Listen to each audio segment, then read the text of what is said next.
Should I buy Property Solutions Acquisition Corp, which is a company that's trying to, or that is merging with Faraday Future? So that news came out a couple of days ago, and we're going to cover that briefly. So it has here the folks at Motley Fool have it that yes, it's going to merge with Faraday Future, and it says here Property Solution confirmed on Thursday, the 28th of January 2020. What had been rumored for weeks, it's merging with Faraday Future in a deal that will take the long struggling electric car startup public by the end of June. But the CEO of this company is actually saying that they're not a startup, and you'll see why he's saying they're not really a startup. It's a good moment for a deal like this. Shares of electric car startups have been white hot in recent months, fueled by meteoric rise of Tesla and the success of others, including China Tesla rival NIO. Okay, here are the key points of the deal. Property Solutions will bring about $230 million in cash, a pipe for private investment and public equity, funded by outside investors, including Chinese automaker Geely, will add $705 million. The post-merger company will retain the Faraday name, will have a valuation of $3.4 billion.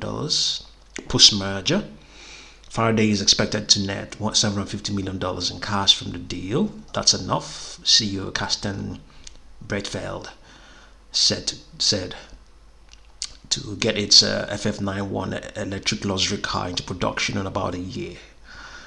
Any investment in startup is speculative, of course, but there's also things. Auto investors should be very careful with this one. Okay, this is where it comes in.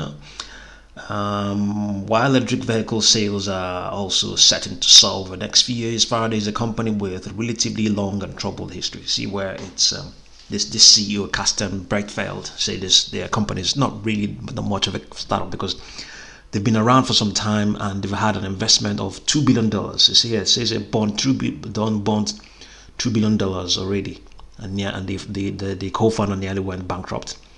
Did go bankrupt and lost most of his employees, including much of his engineers. Okay, and then this current CEO Breitfeld, the former BMW executive, has worked to get the company back on its feet since his arrival in 2019. Faraday now says it has 14,000 pre-orders for the FF91 and thinks it can sell more than 400,000 vehicles in the next 5 years. The latter figure is a key component of the post-merger valuation, but it's a lot of cars for a company that has yet to show that it can deliver a single one. Proceed with caution here. Okay, so that's the warning there. And there isn't very much data on this stock at the moment, so you can see it reached a 52-week high of $20.75. This exceeds the previous high of $20.65 by $0.1 and is 115.03% above its 52-week low of $9.65. Okay, so there isn't since it hasn't traded for some time, long enough.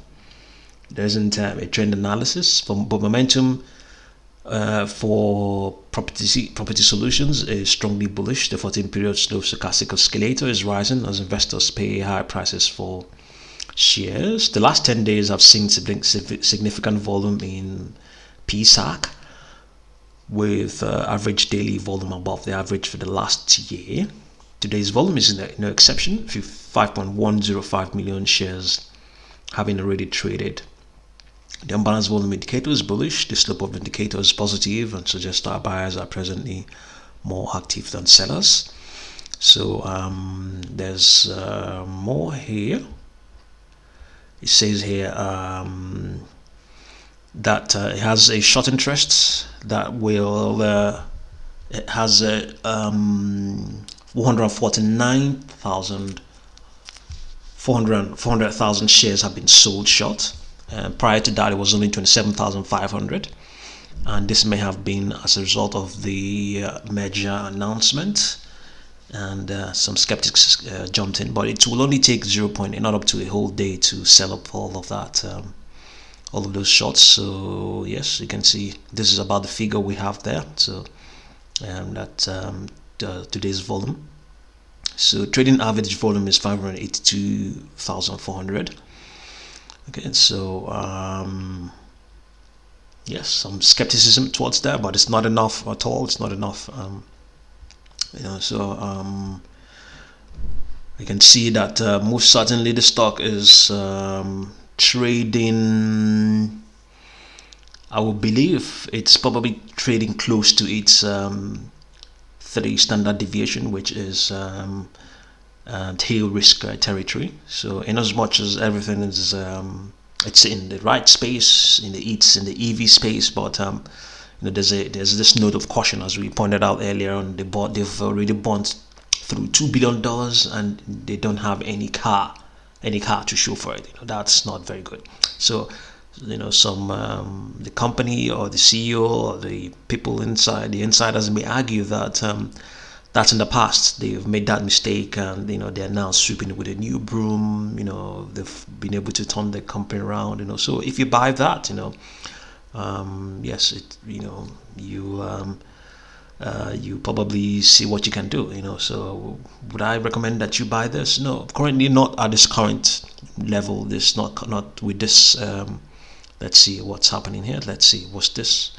This is the 27th. So since the 27th, that is Wednesday, 27th of January, it has continued to rise unabated. So I wouldn't recommend this stock for you to buy right away. You have to. I would say just wait for it to cool down, pull back, and consolidate. It's just too far off from its short-term trend lines. So it's really hot. So if you're not already in the stock already, I wouldn't recommend that you join in. So, but if you really can't wait, by all means, do whatever you want to do, but do not put in a lot of money in the stock. There's optimism that it will do something, deliver, and it's indicated that it has some orders already, 14,000. But the key thing is to for them to redeem themselves, going by what they failed to do, given all the funds that they raised and burnt without succeeding in even producing any car. Okay, so this is what's going on live in the live session of Property Solutions acquisitions. So it's currently because of some sort of volatility it has seen, it's now mixed up. The trend lines are mixed up. You can see right above here is this the 200-day trend line, and then beneath are the shorter term and the medium term trend lines. So because of it ran up, or probably was because of this huge gain, it ran up, I believe, and probably before now as well, earlier on as well. It has cost its trend lines to especially this long-term trend line to, of course, rise with its movement. But it has also corrected. It's correcting now.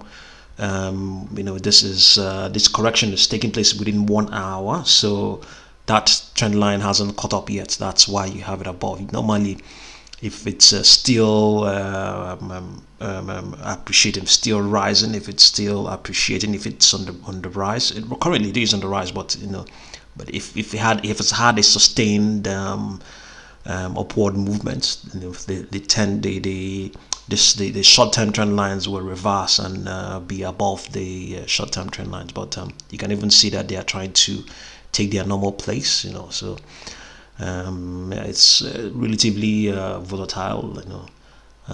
So this is what is going on in the 1 minute chart of the stock.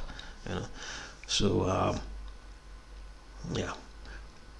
So like I said earlier on, if you really want to get into the stock and you can't wait, if you really have the fear of missing out, don't stake a lot of money in the stock. unfortunately, it has that problem of it has the case of mis misusing funds, not delivering even any car at all with a $2 billion investment.